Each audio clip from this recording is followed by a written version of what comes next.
Hi, my name is Nancy Love, and I'm speaking to you live from San Diego, California today. I'm talking to you on behalf of the Planet Peace Project, and this is part of a series of educational and hopefully entertaining videos that we call Micropeace. Micropeace is a study that blends everything from medical science to psychology, spirituality to sociology and anthropology, and is an attempt to offer some wisdom about how to be a peaceful person in a conflicted world. Because even if nations could manage somehow through some extraordinary miracle to achieve peace across borders, each of us would still be responsible for being a peaceful person in order to make it a peaceful world. I wanted to talk about sensation versus success and ego versus soul. We live in a culture that seems to think that sensation is success, but it's nothing of the kind. And what I hearken back to in order to understand the distinction between the two is my studies as a child of things like Buddhism and the uh, secular philosophies of the great philosophers of both the East and the West, like Soren Kierkegaard, William James, Lao Tzu, and so forth. In those studies, I was separate the soul from the ego. The ego is the individual, the I that we think of when we talk from the standpoint of typical psychology. We think we are our brain chemistry. We're not. Each of us really is a soul riding around in a temporary molecular form, and I have a saying, everybody makes it out of life alive. This is a dimension of reality that we're all experiencing together. Some of us willingly, some of us not so much, but we're here now. We are here now, and we might as well make best use of it. To think that you are your brain chemistry is a mistake, and to realize that you are a soul using a brain to function and to operate a physical body is, I think, a significantly better and more true way of going about your life. Live from the perspective of soul first. Understand that your soul is distinct from your brain, and your brain is distinct from your body. And you, as a soul, can use your brain in certain ways that are very freeing if you make that distinction and live soul first, body second.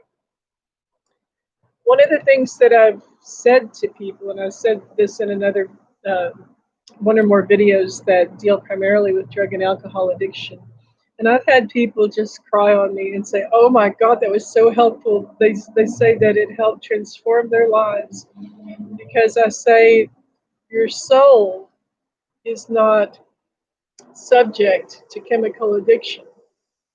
Your brain chemistry is. And if you understand the distinction between your brain chemistry and what it's vulnerable to and your soul easily, then if you're so befuddled that you think you are your brain chemistry. And it's very fulfilling to hear people say that that has been extremely helpful to them and helped them overcome drug and alcohol addiction. So think on that now. So let's say that you are successful in starting to live from soul first. Then you start realizing what our popular media culture is really doing. It is focusing on sensation, instant pleasure, instant gratification. Me, my, get more, get more. Our whole economy is based on get more. Gregory Bateson, who was married to the great anthropologist Margaret Mead, actually spoke of the no growth economy. Wow, what a concept. He was my favorite economic theorist is when I was growing up because he proposed and require inflation. It did not require more, more, more. Take more from the earth, take more from each other. He said people could just chill. And if we did not have an economy based on perpetual growth, then everyone, lo and behold, would have enough. Think on that, my friends. So, sensation versus success. I'll give you examples in three areas of life. In your personal life, seeking sensation instead of success might look like seeking an alcoholic beverage or more, one or more alcoholic beverages in the evening instead of going home to your family where they need you and you have tasks that must be and should be done. Seeking sensation instead of success tells you that she needs orthodontic work instead. Seeking sensation versus success might look like buying the really, really fancy car instead of the much cheaper, possibly used car, and spending the other money helping your son get through college. You see the point. Seeking instant gratification and often biochemical pleasure instead of a more enduring type of success tends to be a real mistake, and you might actually live to regret that. In business, what seeking sensation versus success might look like is abusing your employees, taking more from them than is appropriate or fair.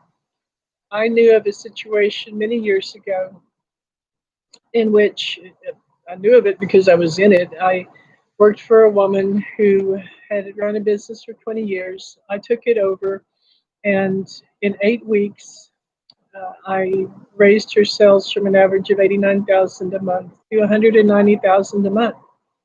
I more than doubled her sales in 8 weeks. And she loved me. Oh my, she loved me.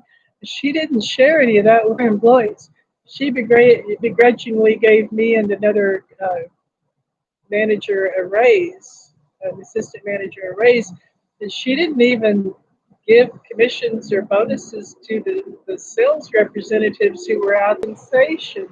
The sensation of having her income more than double, rather than the real success of sharing the wealth.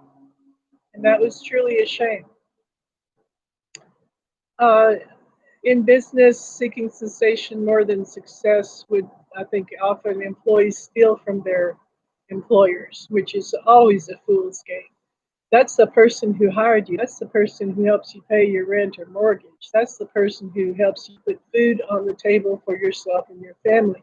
But a lot of employees steal from their employer, and I've heard that justified, particularly when they work for big box retailers or some huge corporation of some sort. Well, they won't miss it, or well, I'm stealing from the man, or blah, blah, blah. And I think, well, that's really stupid and unconscionable. And you'll never be the man, you'll never be the employer if you're so small-minded that you separate yourself from the business. And a good employee and a good employer both feel bonded to one another and to the business itself, because it's the business that serves the community, it's the business that serves both the employer and the employee. So think in terms of seeking success, long-term, real, meaningful success, rather than the kind of temporary sensation that would just give you short-term gratification. Now, let's think in terms of relationships. Seeking sensation instead of success in marriage. I think the obvious um, suggestion is having affairs, having extramarital affairs. You're seeking instant gratification, you're seeking sexual pleasure or some other kind of social strokes when, in point of fact, you've made a commitment and you're supposed to be dedicated to something larger than an immediate. Have literally fallen out of love with your spouse, and the marriage is a source of pain rather than any kind of meaningful, supportive space for you and your spouse and your children, then you need to reconsider being there at all. There's an old song. I really love this song. It goes, if your heart isn't in it, you shouldn't be there at all. So if your heart isn't in your marriage, you shouldn't be there at all. Years ago, I worked in the music industry in Austin, Texas. I was much younger then and tall and blonde and uh, wore really short skirts, frankly. And I was a music industry photographer. I also did publicity for musicians and did some uh, publicity for nightclubs. And for a very, very brief time, I tried to start a music industry magazine. So I was a very well known music industry writer and photographer. I started writing articles about the music industry primarily for magazines and newspapers. And that's actually how I got launched as a professional writer 30 years ago. But what I experienced as a single or newly divorced music industry photographer who wore really short skirts was that all kinds of married men in the music industry would ball themselves up and throw themselves at me and try to have affairs with me and cheat on their wives with me. And I kept saying, no, I have more commitment to your marriage than you do. I've never met your wife. She's not in these music venues. She didn't come to the band photo shoot. But I believe in your marriage. And I think you should go home to her. And if other people have to have hold, some people did rethink their marriages because of my lecturing them that way. And instead of seeking sensation with some stranger or some new person in their lives, they actually sought the longer term success of either working on their marriages and being more faithful to those commitments or dissolving those marriages and reinventing themselves and being single. The um, it's a very, very complicated thing, and um, I don't envy anybody who's in a long-term relationship. It's really hard work. It's not easy. Love was easy. Falling into a romantic situation was probably very easy. But sticking and staying and finding a way to make it work for everyone concerned can be very difficult. In fact, one I helped one married man who had been married, I think, about 20 years and had adult children.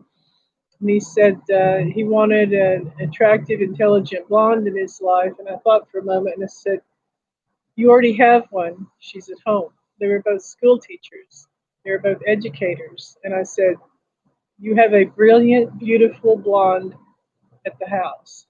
Go there now. And he told me several months later, he actually cried and he said that was one of the smartest things I'd ever heard anyone say. And he really valued the fact that I was the kind of person who would sort of slap him into shape that way and send him back to the mother of his children and someone who was really there for him throughout their lives. But we were friends, and I was his photographer, and sometimes did some publicity and promotional work for the band he was in. And I said something like, "Oh, is your sweetheart coming to the gig next week?" Because there was this big performance that everybody was looking forward to. And he went, "Nancy, I don't have a sweetheart. I'm married." I went, "Oh my! If you're not treating your wife and the mother of your children like your sweetheart, then you probably shouldn't be married because it can't be that much fun there." And he got this look on his face like he was so curious and confused. But I could tell he went through some sort of paradigm shift. And he said, "I'm going to go home and start treating my wife like my sweetheart."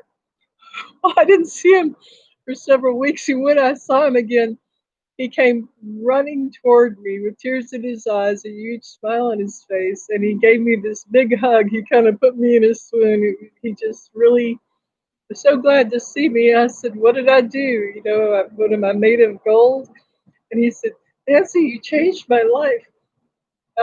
He said he started treating his wife like his sweetheart, and it had completely transformed his world and their relationship and their their children's relationship as well. Sitting some thoughts on how to do it. So realize that seeking sensation, seeking mere temporary pleasure, seeking gratification is a fool's game. And every single one of us has been challenged to do that. And every single one of us who has any kind of maturity or who deserves their own self respect over the course of time has learned that seeking sensation is as temporary as it sounds, but seeking real success is something that takes dedication, commitment, and work. It takes putting off sensation sometime or abnegating the interest in sensation altogether while you seek actual success. Your family, your friends, your pets, your employers, your employees, and the world depend. Distinguish yourself from your brain, distinguish yourself from your physical form, and realize that your soul has an agenda for your time on this world. And your soul is seeking sensation. Your soul is actually seeking real success, not mere sensation. Thank you for your attention. I appreciate it. And I hope that what I've said has been in some way useful to you today.